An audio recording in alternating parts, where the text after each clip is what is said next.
bismillaahi raxmaani raxiim kulanti wacan oo wanaagsan daawadayaal waxaad ku soo dhawaataan barnaamij wareedka duhur ee Reg Sports TV waa sabti taariikhdu 26 bisha 2022 qodobada xiisaha badan ee barnaamij wareedka duhur ku daawan doontaan waxaa ka mid noqon doona naadiga Manchester United oo ka baxday heshiis ganacsi oo ay kula jirtay shirkadda laga leeyahay wadanka Ruushka ee Airfloid madaxweynaha Barcelona Joan Laporta oo ka hadlay xiisaha kooxdiisa oo haysa xil ciyaareedkan xidiga Erling Haaland degmada Dharkeyle iyo gobolka Banaadir waxaa laga daafuray tartan kubadda cagta loogu magac daray Macallin Cumar Cup. UEFA waxay xaqiijisay in garoonka Parc des Princes uu noqon doono halka lagu martigeli doono finaalka tartanka Champions League ee sanadan. Inter Milan iyo AC Milan xalay kulamadoodii barbara ay galeen taasoo fursad u siinaysa naadiga Napoli inay ku dagaalanto horyaalka Azeerada Talyaaniga hoggaankiisa. caawa qaaradda Yurub kulamo xiiso badan ayaa horyaalada waaweyn laga ciyaari doonaa qodobadaas iyo qodobo kale ayaan barnaamij wareedka duhur idinkugu soo gudbin doonaa inta hawada ka baxaya anigoo daahir ah idin la socodsiin doona Liibaan ayaa ii farsameynaya waa mar kale iyo barnaamij wareedka duhur ee Reg Sports TV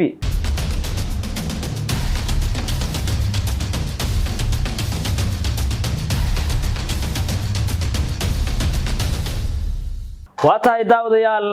haatanna qodobadaas ay idin sheegnay oo faahfaahsan naadiga Manchester United ayaa ka baxday heshiis ganacsi oo ay kula jirtay shirkadda laga leeyahay wadanka Ruushka ee lagu magacaabo Airfloid taasoo qaabilsan duulimaadyada diyaaradaha Cabdiqani Traore ayaa qodobkaasi inoo dheereynaya kooxda Manchester United ee ka dhisan cariga dalkaasi Ingiriiska ay ka ciyaarto horyaalka ugu xiisaha badan ee qaaradda Yurub ayaa waxay shalay ku dhawaaqday in gabi ahaanba ay joojisay shirkadda diyaaradaha ay heshiis kula jirtay Airfloid Russian Airlines kadib markii dalka Ruushka uu weerar ku qaaday dalkaasi Ukraine. Manchester United waxay ku dhawaaqday in gabi ahaanba ay joojisay heshiiskii ay kula jirtay shirkadda diyaaradaha Airfloid Russian Airlines oo kala horabsiya heshiis ay mar hore sii wada galeen naadiga Manchester United iyo shirkadda diyaaradaha Airfloid Russian Airlines. sidoo kale dalka Ruushka wuxuu gabi ahaanba waayay finaalka Champions League 28 May lagu balansanaa inuu martigeliyo dalka Ruushka isagoo shalay lagu dhawaaqay UEFA ay si rasmi ah ugu dhawaaqday in gabi ahaanba ay ka wareejisay finaalka inay martigeliyaan dalka Ruushka ayaa maalnimadii Khamiistii soo dhaafnay weerar ku qaaday dalka Ukraine isagoo sababsaday in waxyaabo badan oo dhanka isboortiska ah uu waayo maadaama ay ka mid yihiin finaalka Champions League martigeliyaashooda ay ahaayeen kala hore oo laga sii wareejiyay yeeshan la mid ah kooxda Manchester United oo gabi ahaanba ku dhawaaqday inay joojisay heshiiskii ay kula jirtay shirkadda Airfloid Airlines Russian oo ah shirkad dhinaca diyaaradaha u qaabilsan dalkaasi Ruushka. madaxweynaha Barcelona Joan Laporta ayaa ka hadlay xiisaha kooxdiisa oo hayso xidiga Erling Haaland kaasoo kooxo badan ay suuqa ka baacsanayaan xilli ciyaareedka soo socda. Xasan Waasiga ayaa qodobkaasi inoo dheereynaya. madaxweynaha naadiga Katanaanka ee Barcelona Joan Laporta ayaa ka hadlay wararka Erling Haaland la xiriirin naadiga Camp Nou ee gobolka Catalonia ka dhisan. Barcelona ayaa ka mid ah 5 kooxood oo bartilmaameedsanaya adeega 21 sano jirka jooga dheer ee Norway iyo BVB Erling Haaland. madaxweyne Joan Laporta oo warbaahinta la hadlayay ayaa shaaca ka qaaday wax wanaagsan ayaa sameeyay bishii January waxaan la soo saxeexnay xidiga oo ku jira Gabon weeriyaankooda Pierre-Emerick Aubameyang ayuu yiri madaxweyne Joan Laporta. mar kale ayaan isku dayi doonaa in kooxda aan xoojino ayuu yiri madaxweyne Joan Laporta. waan taageeri doonaa qorshaha ciyaaryaankii hore ee Barcelona haatan tababaraha naadiga Katanaanka ee Barcelona Xavi Hernandez. Haaland ayaa kooxaha u tunkan qaaradda Yurub ee ku raad joogaan waxaana ciyaaryaankan lagu heli karaa 68 milyan lacag euro xilli ciyaareedka soo aadan. madaxweyne Joan Laporta oo Haaland ka hadlaya ayaa yiri waxaanu qayb ka nahay 5 koox oo ciyaaryaanka adeegiisa bartilmaameedsanayo waxaan geli doonaa dagaal adag oo ku aadan Erling Haaland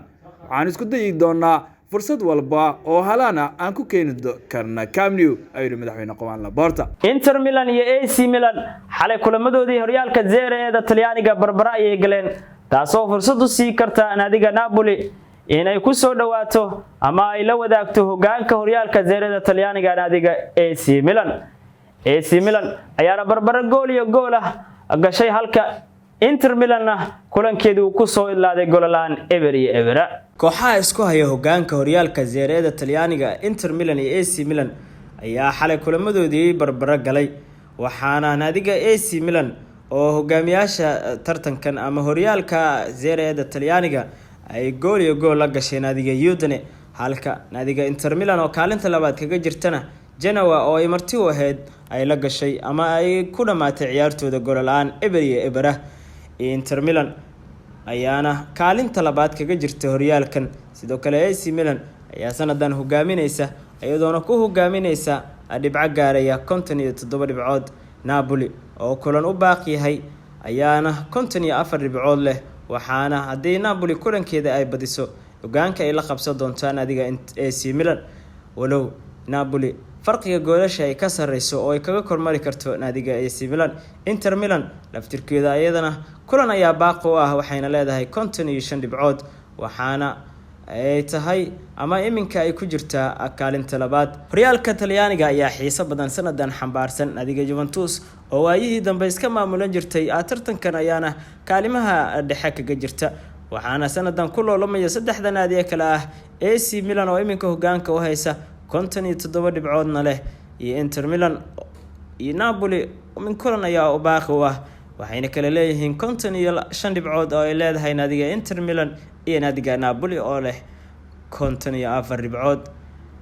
Lama oga halka ay ku dambeey doonaan ama uu ku dambeey doono horyaalka Lega Calcio Talyaaniga kaasoo sanadan xiiso badan leh. degmada Dharkeelle ee gobolka Banaadir tartan kubadda cagta ayaa laga daafuray, waxaana tartankaasi loogu magac daray Macallin Cumar Kaab. Cabdiqani Tare ayaa qodobka mar kale inoo dheereynaya. garoonka saldhig galbeed ee degmada Dharkeelle waxaa ka furmay koob loogu magac daray macallinkii hore ee kooxda Batroolka Macallin Cumar Abuukar Macallin. furitaanka tartankani waxaa kasoo qaybgalay ciyaartoydiisii hore oo qayb ka ah Senegal. si la mid ah waxaa kasoo qaybgalay furitaanka tartankani gudoomiyaha isboortiga degmada Dharkeelle. tartankani ayaa waxaa loo qabtay ilaa 10 kooxood. maamulka degmada Dharkeelle ayaana ballan qaaday in sanad walba ay qaban doonaan tartankani lagu maamuusayo halyeegii hore ee kooxda Batroolka Macallin Cumar Abuukar Macallin. ugu horeyn waxaa goobta ka hadlay kana warbixiyay ujeedka tartankani xogayaha degmada Dharkeelle. السلام عليكم ورحمة الله وبركاته. مركو وريس هلكم waxaan ka salaama marti sharifta aad iyo aad qaali u ah nagala soo qayb gashay Macallin Cumar Kaab. Allah u naxariisto. waxaan markii hore ku mahadsantiin. waxaa kaloo meeshan ka salaama Astan TV iyo Asal 24 TV oo Raja Sports oo aad iyo aad ayadana noo tixgelisay inay qayb weyn nagala noqdaan oo ku mahadsan yihiin. wallahi Macallin Cali waa nin degmada Dharkeelle sida la wada og yahay ku weyn wax anta lagu soo koobi kara maan hadii waa laga sheekeynaa laho wallahi waaga bariyay hadii hadda la bilaabo ilaa waaga sheekiisa ma dhamaan karto. marka Allah u naxariisto faataxada umari doona insha Allah anagoo oo jamaace. marka waxaan leenahay koobkan wuxuu noqon doonaa koob maartay mar walba ama sanad walba hadii alla karaal noqdo oo la dhigi doono mar walbana saana u xus doona hadii Ilaahay hadda bilaaw noo yahay. marka wuxuu noqon doonaa mid mar walba aan ka dhigi doono inuu koobkan socdo hadii Ilaahay aadan u maasantiin martida kulli waxaan leenahay assalaamu calaykum waraxmatullaahi wabarakaatuh. si la mid ah waxaa goobta ka hadlay xidigiisii hore ee Macallin Cumar Senegal oo ka mid ahay dadkii lagu casuumay furitaanka tartankani lagu maamuusay Macallin Cumar Abuukar Macallin. assalaamu calaykum waraxmatullaahi wabarakaatuh. aad iyo aad ugu faraxsanahay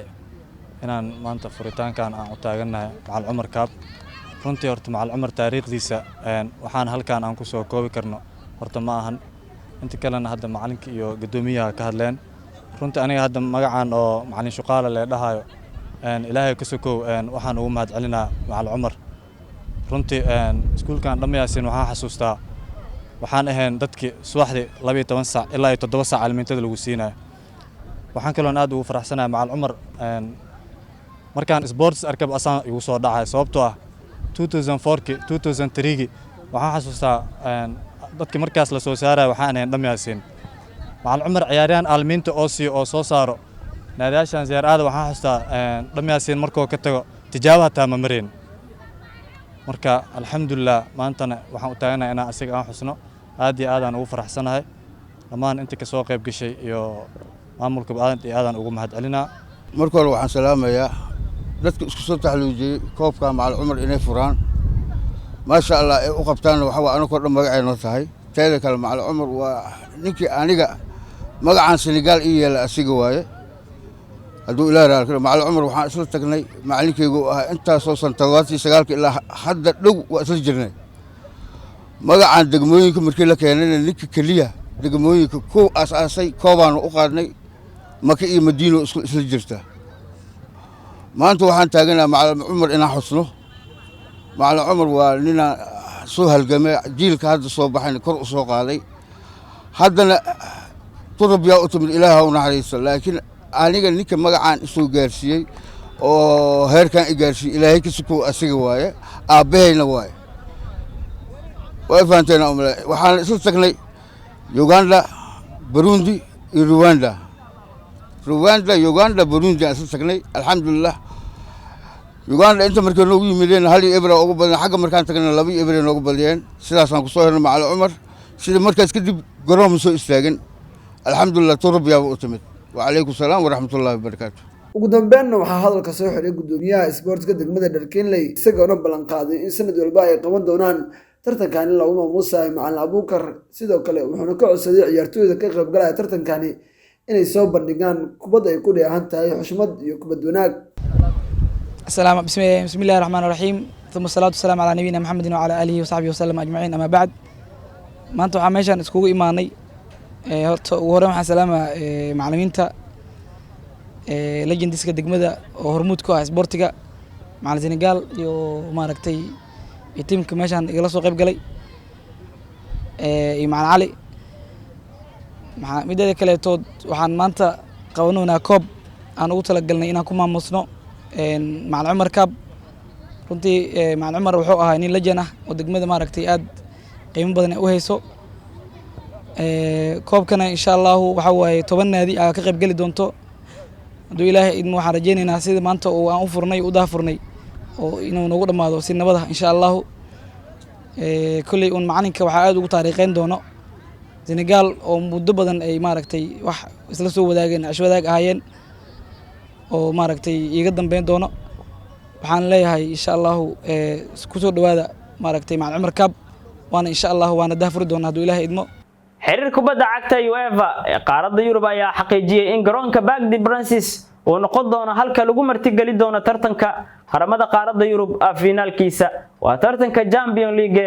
Walaasin Khalifa ayaa dheereynaysa xiriirka Yurub ee UEFA ayaa bedeshay garoonkii loo asteeyay in lagu martigeliyo finaalka Champions League sidii ay kal hore sheegtay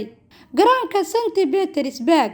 kaas oo ku yaala dalka Ruushka waxayna shaacisay UEFA in ay u wareejisay garoonka Parc des Princes ee kooxda PSG ee ka dhisan dalka Faransa talaabadani ayaa timid ka gadaal markii maalinnimadii Khamiista uu weerar ku ekeeyay Ruushku magaalooyinka waaweyn ee dalka Ukraine taas oo sababtay in la bedelo halka lagu soo gabagabeyn lahaa tartanka finaalka Champions League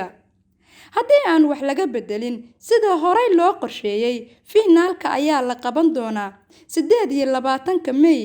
ee sanadkan 2022 horyaalada waaweyn ee qaaradda Yurub caawa kulamo xiiso badan ayaa laga ciyaarayaa horyaalka Premier League Ingiriiska La Ligaha Spain Serie Talyaaniga Liga Faransiiska iyo Bundesliga Jarmalka ayagoona kooxo waaweyn ee caawa foodeys gali doonaan horyaalada waaweyn ee qaaradda Yurub kulamo xiiso badan ayaa galabtay la caawa laga ciyaari doonaa haddana ku hormarno horyaalka ugu xiisaha badan ee Premier League naadiga Leeds United ayaa gurigeeda ku soo dhaweey doonta Tottenham Hotspur oo isbuucii dhaweed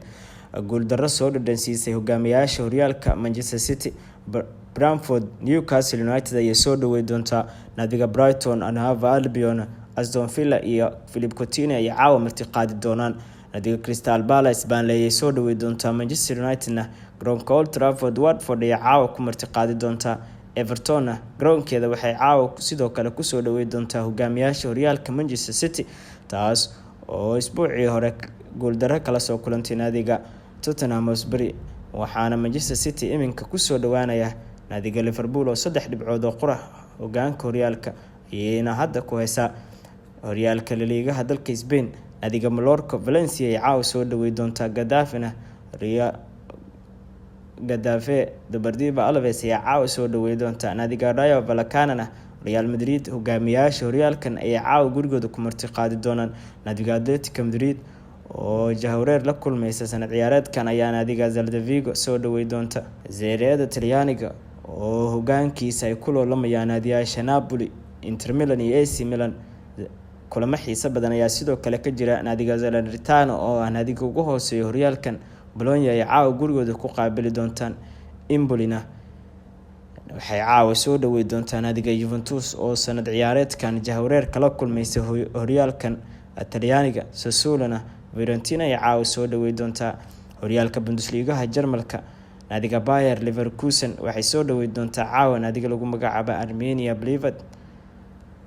Freiburgna naadiga Hertha Berlin ayaa gurigooda ku soo dhaweey doontaa Borussia Mönchengladbach. Wolves ayaa sidoo kale Wolfsburg ay soo dhaweey doontaa naadiga Eintracht Frankfurtna naadiga Bayern Munchen ayaa caawa gurigooda ku soo dhaweey doontaa horyaalka ugu dambeeya liiga Faransiiskana naadiga Strasbourg Nice ayaa caawa soo dhaweey doontaa garoonka loo asteeyay inuu ka dhaco finaalka horyaalada Yurub ee Parc des Princes-na caawa Paris Saint-Germain waxay ku qaabili doontaa naadiga Saint-Etienne. kulamadaas ayaana ah kulamada caawa ilaa ay galabta laga ciyaari doono horyaalada waaweyn ee qaaradda Yurub.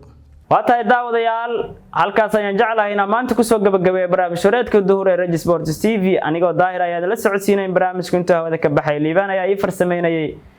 tani kulanti dambe waa bahday barnaamijkooda la nabadgeliyo.